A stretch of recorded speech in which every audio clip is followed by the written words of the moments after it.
in. Hut! Forward! Hut!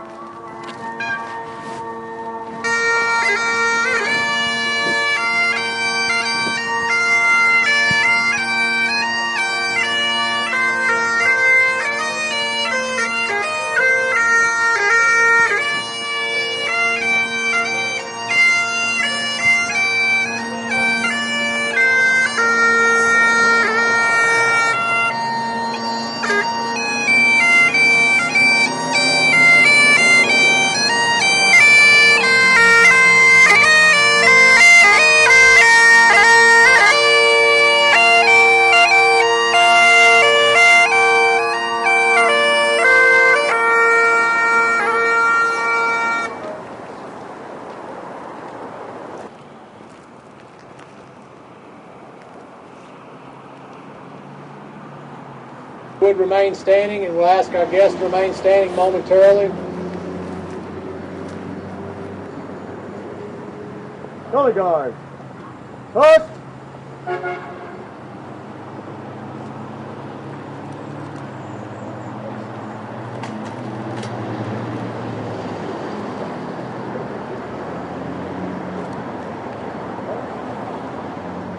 Colors.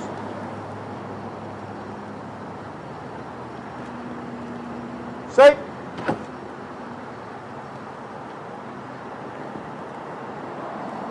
Praise it. Arch. I would ask at this time that you join me in the Pledge of Allegiance. Pledge of Allegiance. For which it stands, one nation, under liberty, justice for all. Part of the service today, we are thankful that we are able to gather together and comfort and console one another. We ask that you bless this service today. May it bring honor and glory to you, and may it bring comfort to the families. The members of the East Montgomery County Honor Guard for posting the colors. Gary Salden for our invocation. I'd like to invite everyone to this year's memorial service. My name is Jimmy Williams. Many of you may know me. I'm the Montgomery County Fire Marshal. I've also been a firefighter here in Montgomery County since 1980. I've been with North Montgomery County and the Magnolia Bend Fire Department, made fires with probably every department in the county, and have met many of you have also worked in EMS, both in the field and in our dispatch office. Just briefly, we're going to talk a little bit about why we're here, what we can do to honor our fallen firefighters, our EMS workers, and emergency services personnel. More to protect ourselves and to give our families as many years as possible with us as firefighters, EMS workers, and as law enforcement. We owe it to ourselves. Many of you have heard this. Our goal each day in the station is to be sure that we all go home. And that's part of why we're here, because not all of us each year are able to go home. It is a dangerous profession.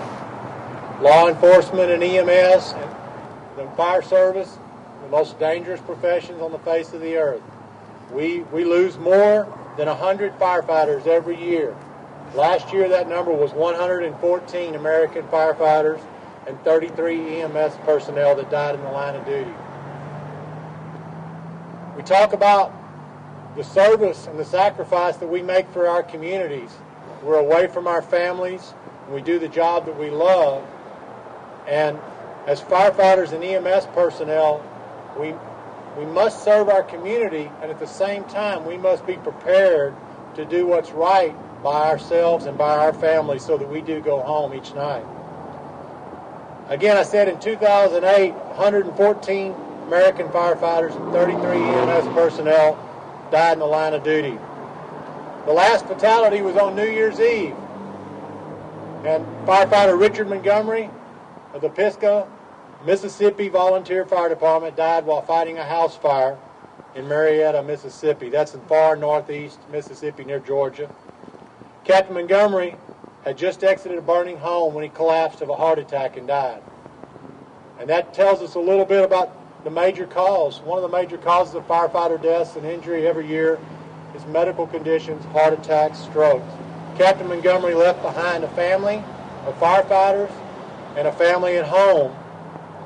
And we want to learn something from each of these fatalities that we have. So I'm going to talk a little bit about what happened to our firefighters and EMS personnel last year, in the hopes that as we honor their memory today, we're going to take home a little bit of information or a little bit of an incentive to do our job better, to take better care of ourselves and our co-workers, and do our best to make sure that we don't add any more names to that plaque here in Montgomery County. In 2008, there were only 4 fewer deaths than in 2007. Since 1976, we've averaged more than 100 firefighters each year killed in the line of duty. At the same time, the number of structure fires has decreased dramatically, yet firefighters still die at the same rate. Since 1986, fire departments in America have responded from going from nearly 2.5 million fires annually to just 1.5 million now. Our numbers will go down, but we continue to die at the same rate, and in some cases even more than we did back then.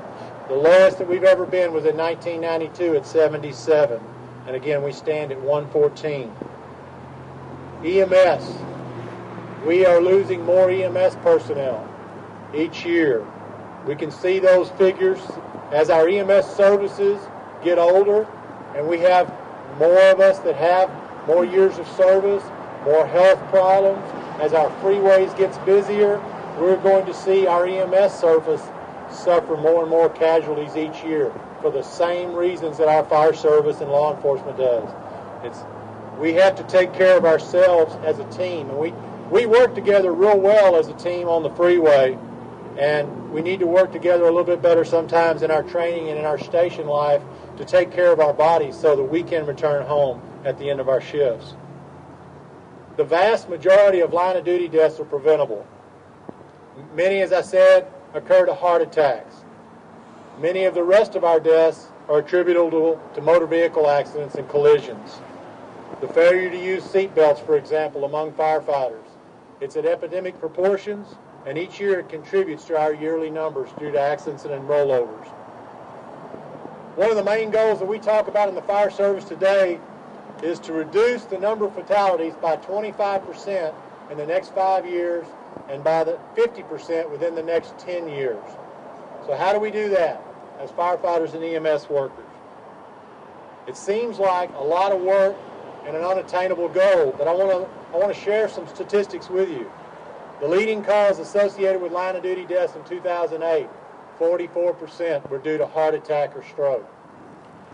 So there's a number right there that we as firefighters and EMS in our station life, in our daily duties, we can take care of ourselves and we can do our part to reduce that number. Trauma, the second leading cause of death. Asphyxia and burns among firefighters. Between that and trauma, 47% death to firefighters and EMS personnel. Firefighters under the age of 35, many of you are there, you're more likely to die from trauma. Beyond 35, firefighters and EMS workers, as you can imagine, and this is kind of near and dear to me nowadays, we tend to die more of medical-related problems. We haven't taken care of ourselves like we should. We may have stresses that we don't address in our daily lives, and we have those medical problems that contribute to our death rate. We see that as we reach that age of 35 to 40 and above, and we stay in the emergency services, our deaths due to medical causes rise steadily. Affiliation. Let's talk just a little bit about who these workers are and why they're dying and what agencies. We would think that the majority of firefighters that were killed in the line of duties were in big cities.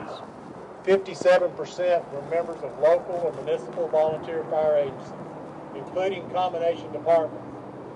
With one or two exceptions, every department in this county is a combination of paid staff and volunteers.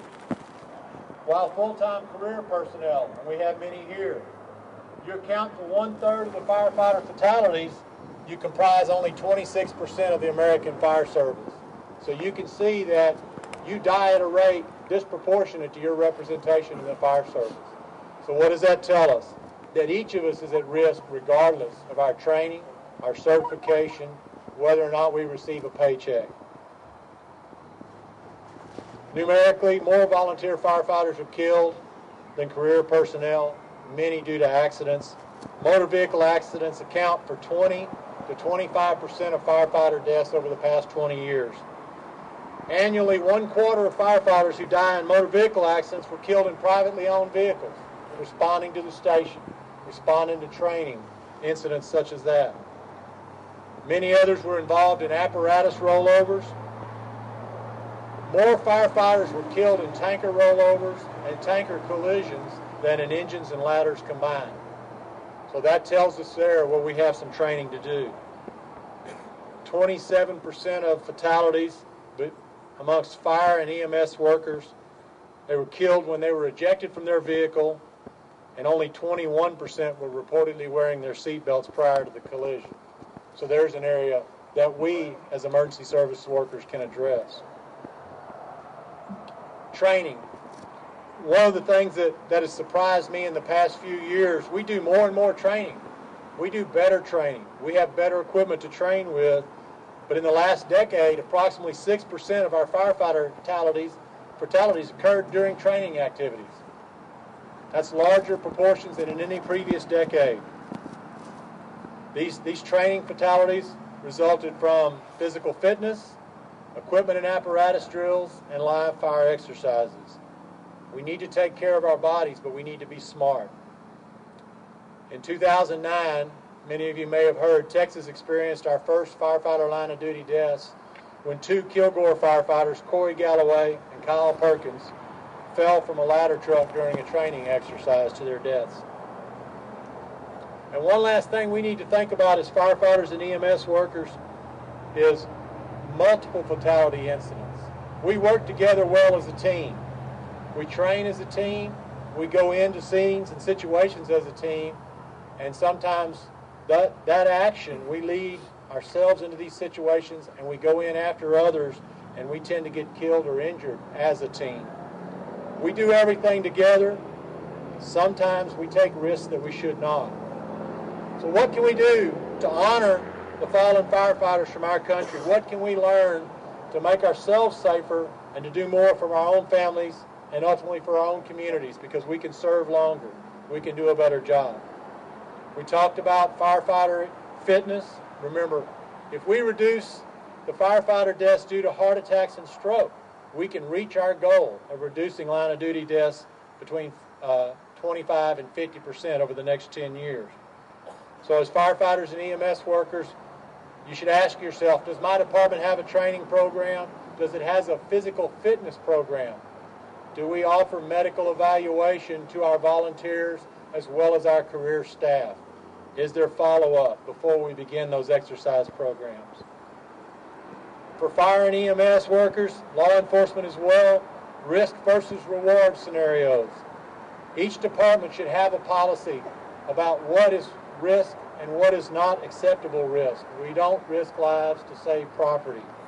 We risk a little to save lives, and that should be our goal and our goal alone. I mentioned 25% of us die in vehicle accidents every year. When those fatalities come in, that statistic stays constant. So what does that tell us? Driver training. And if we're doing driver training for the chief officers out there, if you have a tanker apparatus in your department, that's the apparatus you need to have the most training on, not the ladder truck, not the engine. That tanker is the most dangerous vehicle you have. In a rural department, that's an essential part of your training. We should review our non-emergency responses. Each department should have a policy. EMS and fire, we do to a degree, but is it formal? Is it standard between organizations? When do we respond to emergency, and when is it appropriate to respond at a slower pace and don't risk our lives as well as the lives of citizens?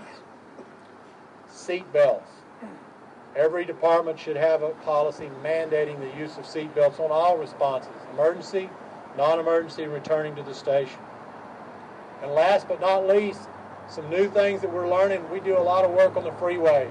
The freeway is a dangerous place to be. We've had some accidents involving fire trucks. We've had several in law enforcement where law enforcement officers have been injured. We need to be thinking about those things. EMS and fire. That's the first thing they said. You boys need coats. Yeah. So we were all right till it started. Our apparatus. I'd submit to you that as firefighters, we play the largest role in scene safety on the freeway because we can protect our apparatus and so again, that's up to us as firefighters to ensure that everyone on the scene is able to operate safely. And last but not least, to make sure that everyone on the scene has proper reflective Ask that you bless this service today. Each department should be May it aware bring of that honor and glory to you, and may it information bring comfort to the families. available to its personnel. Again, I want to close by just saying that each year we do this, and I want to think of it as an opportunity not only to recognize those that have passed in the prior year for their service, and we want to do that, but we want to learn a little bit from this information that we have, from what happens to our fellow firefighters and EMS workers, and we want to carry that information back.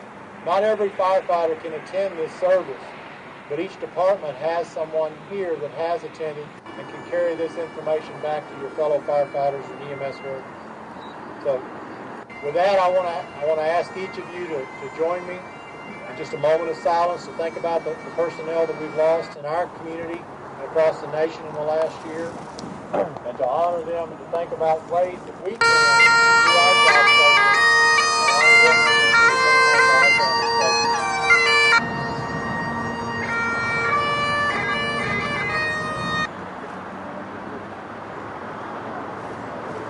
and so it's grown a little bit since that time, but I'd like to ask Dan to come up and say a few words about his involvement in the fire service.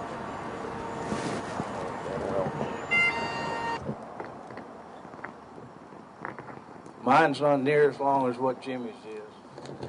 It's good to see you guys. It's good to see some of the fathers, the old-time guys. It's good to see the sons of the fathers and how the fire service is handed down through the family. It's special.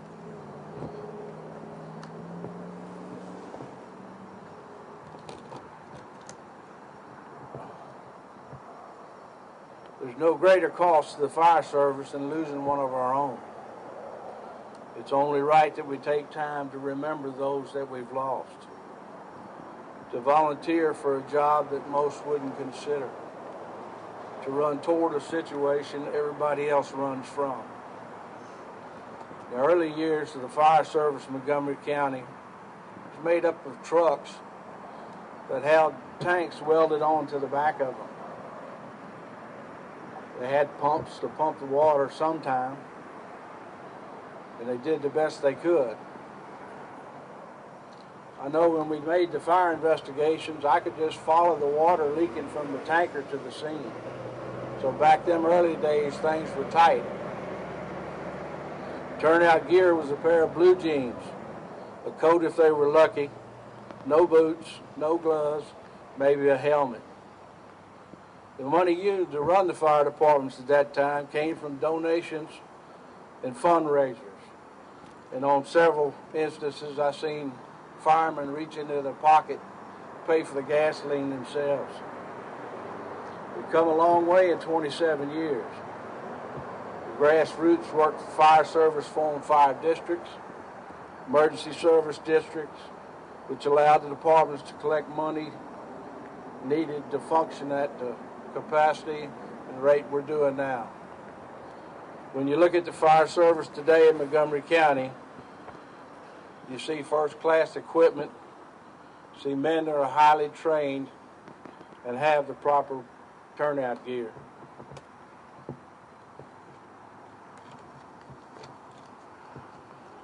We should not forget those who came before us, men like Bob Harris, J.B. Vaughn, Russell Watson, Ben Buchanan, Philip Taylor, Anthony Goodney, Bob Yancey, Charlie Flowers, David Sims, David Cox, Dave Miller, Jerry Mangum, and hundreds of other guys that have walked where you're walking now.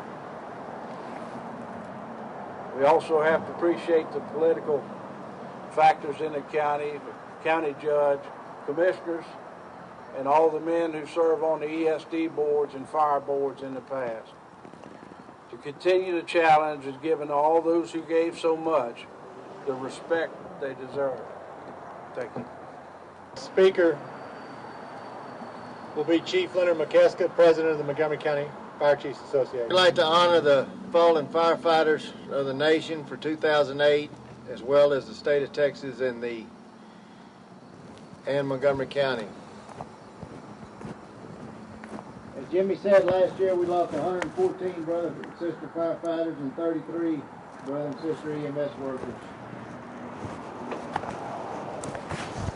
Unless each state had lost somebody. Alabama, 2 firefighters. Arizona, 2 firefighters, 6 EMS workers. Arkansas, 1 firefighter. California, 8 firefighters. Colorado, 3 firefighters. Delaware, 1 firefighter, 1 EMS personnel. Florida, 2 firefighters. Georgia, 2 firefighters. Illinois, 6 firefighters, 3 EMS workers. Indiana, 2 firefighters, 4 EMS personnel. Connecticut, 1 firefighter, 2 EMS personnel. Louisiana, 3 firefighters. Maine, 1 firefighter. Maryland, 3 firefighters, 4 EMS personnel. Michigan, 2 firefighters, 2 EMS personnel. Minnesota, 1 firefighter. Missouri, 6 firefighters. Mississippi, 3 firefighters. Montana, 5 firefighters. New Jersey, 2 firefighters. New York, 1 firefighter. Correction, that's New Mexico, 1 firefighter. New York, 7 firefighters, 1 EMS worker. North Carolina, 11 firefighters. Ohio, 6 firefighters. Oklahoma, 1 firefighter. Oregon, 9 firefighters. Pennsylvania, 9 firefighters, 1 EMS worker. Rhode Island, 2 firefighters. South Carolina, 1 firefighter. Virginia, 1 firefighter. Washington, 2 firefighters. West Virginia, 1 firefighter. Wisconsin, 2 firefighters, 3 EMS personnel. The U.S. Virgin Islands, 1 firefighter.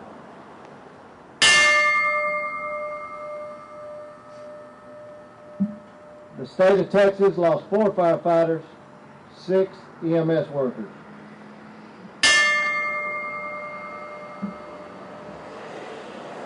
State of Texas, line of duty death. Chief Robert Knight, Teague Volunteer Fire Department, Teague, Texas.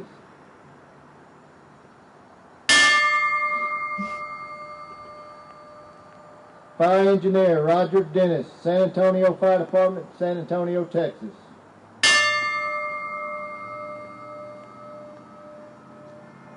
Pilot Robert Goss, Valley Air Care, Harlingen, Texas. Flight Nurse Raul Garcia, Valley Air Care, Harlingen, Texas. Flight Paramedic Michael Sanchez, Valley Air Care, Harlingen, Texas.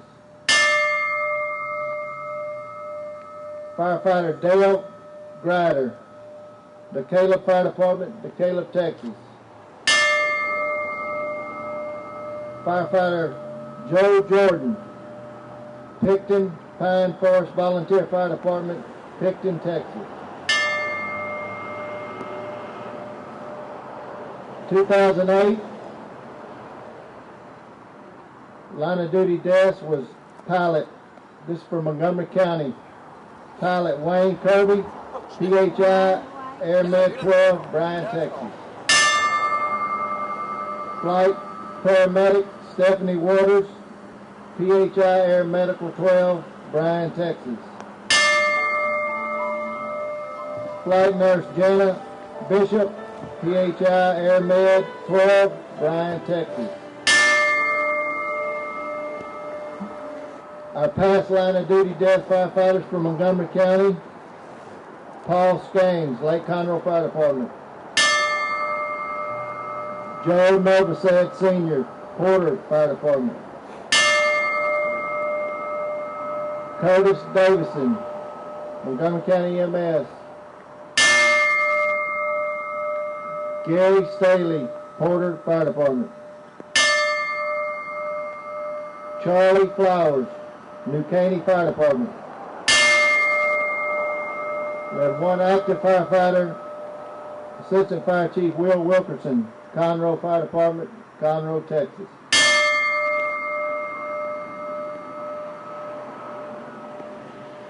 At this time, we're going to have a radio call for FireCom in Montgomery County Hospital District for a 7-1 to honor these fallen members.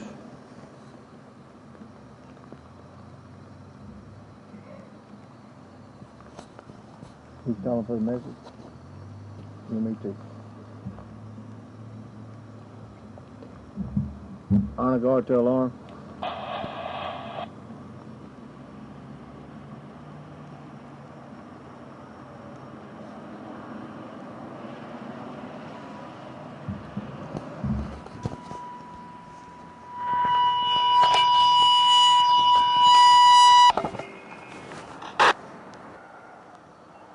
Montgomery County recognizes today as Emergency Services Memorial Day. We honor the 114 firefighters and the 33 EMS personnel from across the nation who died in the line of duty in 2008. We offer special recognition to the 10 fire and EMS personnel from Texas who died in the line of duty, and the 4 members from Montgomery County who died while either on active duty or who were retired. They were fathers and mothers, sons and daughters, brothers and sisters. They dedicated their lives to serving others, and we honor them today, the Emergency Services Memorial, the Lone Star Convention Center. May their families be comforted. The fire and EMS communities of Montgomery County honor you at this time. Can you relate to CC1 to proceed inbound on flyback?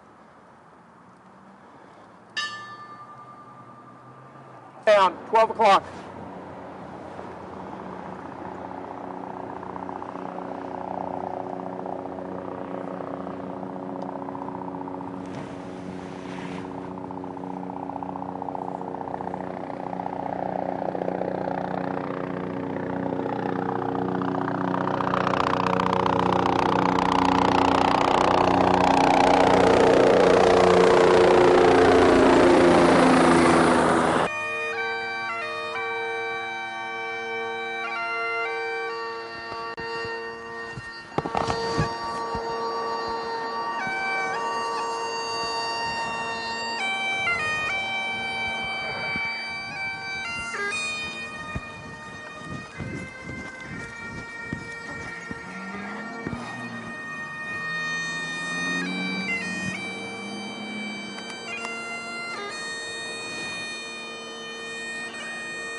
Ready, set, arms.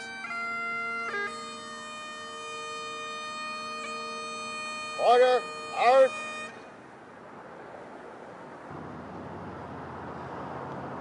We made humble today to remember all of these men and women who have given their lives for our safety and for the safety of others. We also ask that you would be with all of our fire departments and our EMS throughout Montgomery County, throughout the state of Texas and across our land. We ask for your protective hand upon us.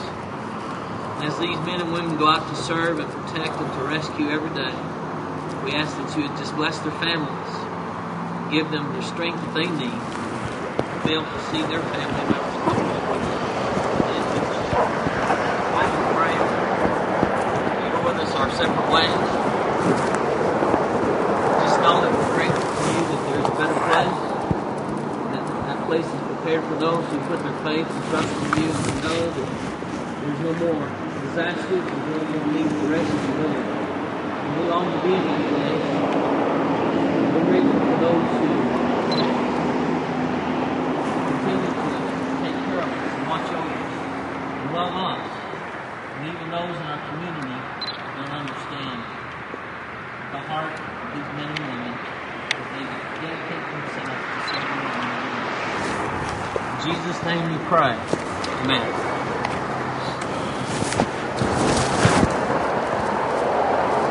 Honor guard, would you retrieve the colors?